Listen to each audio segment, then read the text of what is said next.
The $13.3 billion USS Gerald R. Ford is the largest and most expensive warship ever to sail. It boasts a sprawling 5-acre flight deck and new technologies aimed at making it, and carriers like it, the world's most powerful. Well into 2050 and beyond. The vessel holds 4 squadrons of fighters on board and a bevy of support and tactical aircraft, more than 60 planes in all, though it can accommodate as many as 90. The USS Ford stands more than 9 stories above the waterline and weighs 97,000 tons. That's 32,000 tons heavier than the largest battleships of World War II. But big doesn't mean slow. Powered by a pair of advanced A-1B nuclear reactors, the ship has nearly 3 times the power of America's existing supercarriers, about 300 megawatts of electrical power in all, according to the Navy. Seeing it on the water is like watching a New York City block cruise past at 34 miles per hour. But new anti-ship missiles from China, some capable of maneuvering at hypersonic speeds above Mach 5, threaten to render the USS Ford and the Navy's entire Pacific Fleet obsolete. A sobering report from the Congressional Research Service, updated in August 2022, points to concerns about the survivability of Navy surface ships in potential combat situations against adversaries, such as China, that are armed with large numbers of UAVs and anti-ship missiles, including advanced models. China has aggressively scaled the size of its naval fleet in the past decade and has developed several anti-ship weapons, including highly maneuverable hypersonic missiles capable of reaching Mach 10.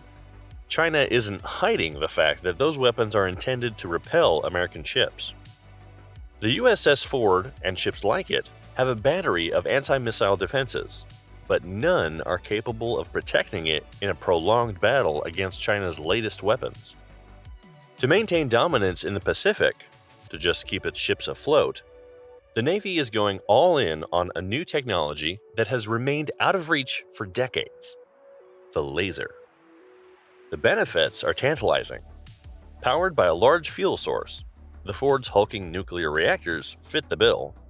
Lasers fire at the speed of light, negating the speed of hypersonic weapons.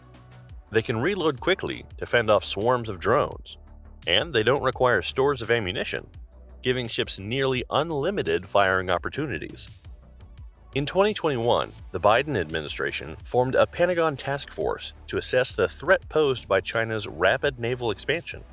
1 year later, based on the task force's findings, the Department of Defense declared China as America's most consequential strategic competitor. China now has a fleet of more than 770 Naval Coast Guard and other military vessels. That's more than twice the size of America's fleet. And it's concentrated almost entirely in the Pacific, whereas the US fleet is dispersed between the Atlantic and Pacific regions. China's strength is also bolstered by an arsenal of advanced anti-ship weapons, which it can launch from ground bases, warships, and aircraft.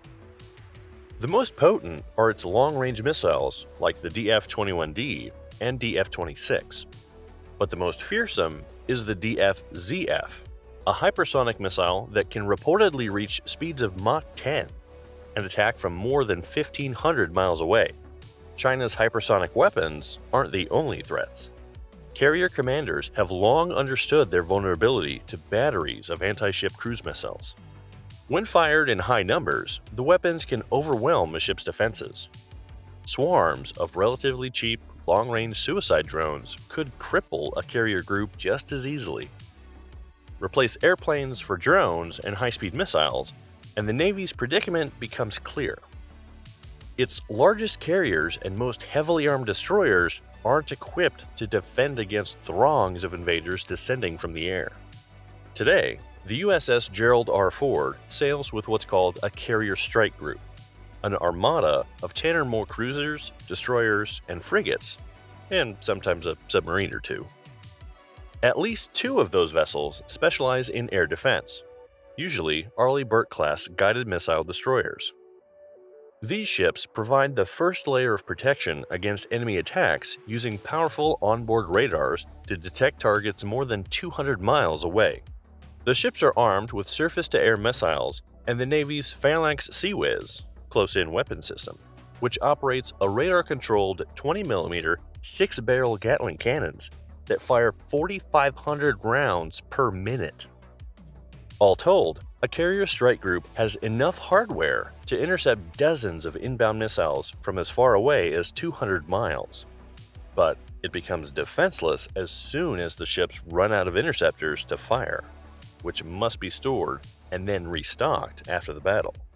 Some munitions can be replenished at sea, while missiles must be resupplied back at port. The Pentagon calls this a depth of magazine problem, something enemies can exploit with swarming attacks.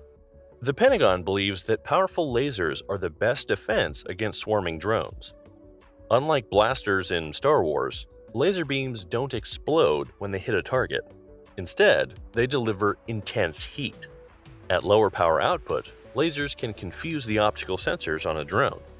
Increase the power, and a laser will burn a hole through it. Essentially, lasers turn energy into ammo. Powered by nuclear reactors, like those on the USS Ford, they can potentially fire thousands or even tens of thousands of times at incoming munitions. And because laser beams travel at the speed of light, lasers can track and target unpredictable weapons like China's hypersonic DF-ZF better than conventional missiles. Gunners won't have to lead a target and anticipate its location the way they do currently. The Pentagon likes their low cost, too. The Congressional Research Service estimates that firing a high-powered laser will cost somewhere between $1 and $10, just a fraction of the $1 million to $10 million that defensive missiles cost. Using million-dollar missiles to fight off swarms of relatively cheap enemy drones, or cruise missiles, is what those analysts call a negative cost exchange ratio. In 2014, the Navy installed the first laser on a ship for sea trials. Fitted forward on the deck of the amphib transport ship, the USS Ponce, the 33-kilowatt ANSEC-3 laser weapon system, LAWS, has a short, round firing tube painted white. Two smaller tubes for sensors rest on the shoulders. To an untrained eye, it looked like an amateur astronomer's telescope, but even this early, low-power version delivered striking firepower. A second, stronger laser entered trials in 2019. Then, in August 2022, the Navy installed its first permanent laser on a destroyer, the Arleigh Burke class Preble. Developed by Lockheed Martin, the weapon has a 60-kilowatt power output that integrates with the ship's advanced Aegis radar and weapons control system. The Navy calls it Helios, or high-energy laser with integrated optical dazzler and surveillance system. Later versions could be even more powerful. Lockheed Martin says the weapon could eventually scale to 150 kilowatts. But even at that strength, it will be most useful against drones and small surface ships. To stop a barrage of cruise missiles or a hypersonic weapon barreling toward the USS Ford at Mach 5 or faster, the Navy needs something much more powerful. To thwart cruise missiles, the Navy estimates that it needs at least a 300-kilowatt laser. In addition to the size and speed of those missiles, their nose cones are made out of such materials as pyrolytic graphite or pyroceram ceramics designed to withstand the high heat inherent to supersonic flight, which can top 1,000 degrees Fahrenheit. Lasers will have to fire with enough intensity to rapidly burn through those heat-resistant substances. They also need enough power to overcome the effect of atmospheric turbulence on the laser. Finally, they require quick identification of the precise target point on an inbound missile traveling at 1 mile per second to take it out. That weapon appears to be on the way. The Navy plans to begin testing a 300-kilowatt weapon as early as next year and calls the experimental weapon HELCAP for High-Energy Laser Counter ASCM program. A 2020 photo taken of a wallboard behind Chief of Naval Operations Admiral Michael Gilden appears to show that the HELCAP testbed will be based on the Navy's existing ANSEC-4 optical dazzler interdictor system, which is already being fielded on some destroyers. If successful, the platform will be the